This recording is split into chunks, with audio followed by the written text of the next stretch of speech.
जय हिंद साथियों, मैं जाबिर शेख इंडिया न्यूज़ 7 से और एक बार फिर आप लोगों के रूबरू। और आज का जो बहस का मुद्दा है मेरा कि जैसे पिछले आप देख रहे होंगे कि 2-2.5 महीने से मैं अपनी हर वीडियो के अंदर एक मुद्दा उठा रहा था, आज़मगढ़ का मुद्दा।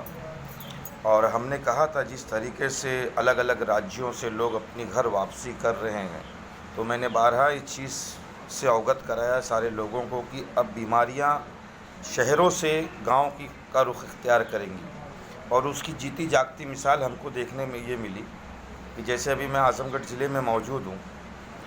इससे पहले आज़मगढ़ को ग्रीन जोन था, ग्रीन जोन से ऑरेंज जोन हुआ, ऑरेंज जोन से फिर वापस ग्रीन जोन हुआ।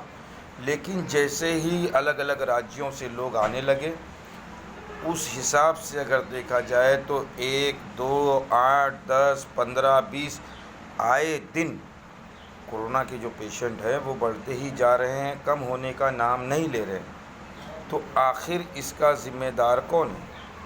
ये मैंने बारहा अपनी वीडियो में इस चीज़ के ऊपर हाईलाइट किया था, इस मुद्दे को उठाया था कि मैं इसका ज़िम्मेदार प्रशासन को मानता हूँ। क्योंकि अगर प्रशासन सही तरीके से जो लॉकडाउन था और उसके अंदर जो सरकार ने गाइडलाइन की थी, अगर उस गाइडलाइन का फॉलोअप होता बराबर से, लॉकडाउन का फॉलोअप होता बराबर से, और जो लोग अलग अलग राज्यों से जो लोग आए हैं उनका सही तरीके से अगर फॉलोअप होता, तो शायद मेरे ख़्याल से ये महामारी, ये बीमारी इतनी तेज़ी से नहीं फैलती। जैसे आज़मगढ़ है, जौनपुर है और XYZ दूसरे जो ज़िले हैं, बहुत तेज़ी से इसके अंदर ये बीमारी फैल रही है, यह महामारी। तो इसका जवाबदार कौन है? मैं इसका जवाबदार मानता हूँ प्रशासन को। मैं इसका जवाबदार मानता हूँ उन लोगों को जो लोगों के घरों पे आकर, चाहे वो MP हो चाहे MLA हो, जो वोट की भीख मांगते थे ना हाथ जोड़ के, उनको। और उससे बढ़कर मैं मानता हूँ किसी को जवाबदार तो उन गांव के प्रधानों को जो अपने वोट बैंक, अपनी राजनीति के लिए घर घर घूमते थे, लेकिन इस महामारी में लोगों को जागरूक करने के लिए उनके पास समय नहीं है। ये हो गई एक बात। दूसरी बात, जैसे अभी सुनने में आ रही है कि भारतीय जनता पार्टी के जो प्रवक्ता थे, सबसे बड़े प्रवक्ता, जिसको स्टार एंकर भी कहा जाए, संबित पात्रा जी, जो ये बैठ के बहुत ज्ञान बांटते थे कि गौमूत्र से कोरोना भाग जाएगा, गोबर से कोरोना भाग जाएगा। तो आखिर संबित पात्रा जी, आपके अंदर भी कोरोना के अंश पाए गए, आज मजबूरन आपको खुद को अस्पताल में आना पड़ा। तो यानी देश की जनता को आप गाय गोबर के नाम पे गुमराह करेंगे, और जब खुद के ऊपर आएगा तो आप हॉस्पिटल में इलाज करेंगे। तो ये देखना चाहिए देश की जनता को कि ये मूर्ख, ये निकम्मे, ये काहिल, ये कामचोर लोग किस तरह आवाम को गुमराह करते हैं।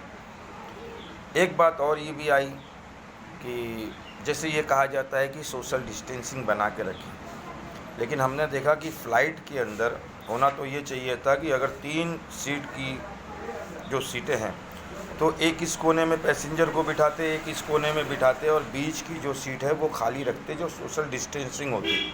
लेकिन वहीं पर देखा जाए तो फ़्लाइट में उसका ज़रा भी एहतमाम नहीं किया गया, ज़रा भी उस गाइडलाइन को नहीं पकड़ा गया, धज्जियाँ उड़ाई गई सोशल डिस्टेंसिंग की।